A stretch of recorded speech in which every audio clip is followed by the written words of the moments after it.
Humans of the cardboard, welcome back to Just Nuts, guys. Today we have some really cool reveals.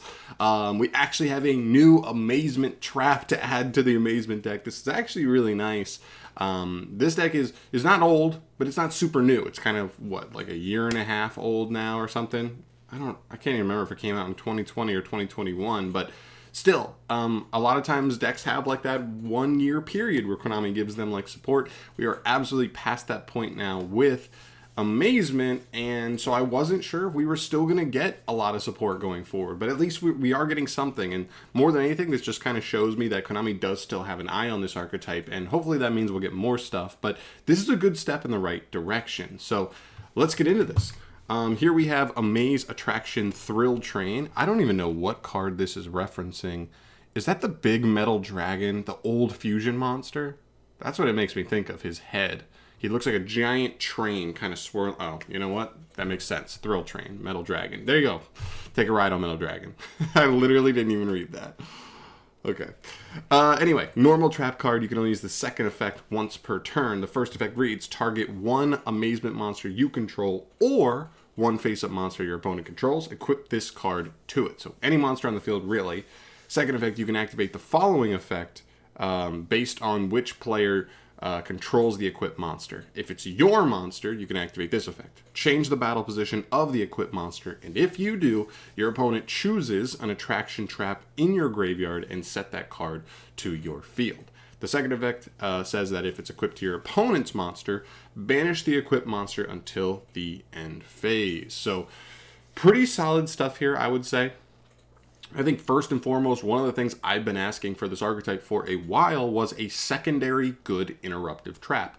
If you hard open the Book of Moon one, the Horror House, and you also see like Arlecchino to get a free equip from the deck, we didn't really have a great secondary option to like double up interruptions. You just kind of ended up with the one interruption regardless. You could potentially go for like the Coaster to potentially get like an MST slash like search effect, but it wasn't as proactive as being like an actual interruption. But we actually have a solid interruption here. It's kind of just like a Farfa. Quick, banish your opponent's monster.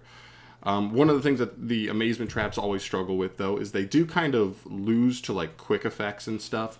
Monsters that can tag out, monsters that can dodge things, because they have to equip first and then do their thing. They kind of have a problem dealing with certain monsters, but that's more of a matchup problem. It's not like an overall like this deck loses to everything kind of thing. It's more like very specific decks, but those decks do exist.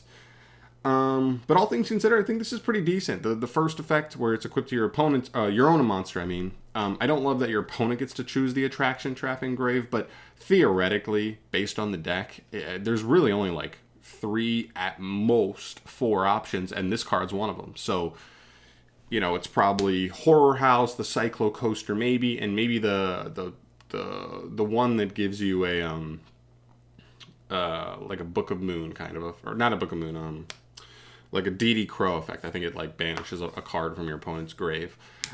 Maybe you play one of that, but I honestly, with the introduction of this card, we might just not play that card anymore because that was our pseudo extra interruption, but it wasn't a great one. So yeah, I think all things considered is pretty solid. The deck still feels like an engine and not really a full-on archetype, so I'd love to see more playable monsters. We got Delia, but she didn't really make sense to me. She doesn't really do enough. So we just kind of have Arlecchino and Kamaka, the normal summon. So I'd love to see a couple more monsters or something else to just really like round out the deck and make it feel like a full-on archetype. But just the fact that we have like a solid card here, and this is probably a playable 1 of 2 of in the deck, I'm pretty happy with that, honestly. So those are my thoughts. Really happy here. I'm glad another archetype that I've been calling for to get more support, even though it's a newer one, actually came through. Hopefully Konami keeps up the trend with that stuff, and all of the archetypes I'm calling for to end up with more support, but we'll obviously see as we go. So yeah, let me know your thoughts down below. I'm curious if you are an actual like Amazement player. Let me know if there's any other like cool interactions with this card, anything specific, but I think it's solid interruption, gets you recursion, and it's just a nice secondary interruption to Horror House being a Book of Moon, and we'll take it. And also like the fact that you're usually having access to Arlecchino, which means once you use this card and like banish a monster, this card goes to grave, and then that's like already fodder in grave. So when they get their monster back, you're just like already set up to just go Arlecchino, banish a trap or 2 or 3 or whatever, and pop multiple cards on the field. Clear the monster that they got back anyway, so it's not even a big problem. That's not like a permanent banish. So we'll take that for sure. But yeah, I'm out of here. Thanks for watching. Subscribe if you haven't yet, and let me know your thoughts down below on the new Amaze Attraction Trap and what else you would want to see for that archetype if Konami is going to give them more support. Goodbye.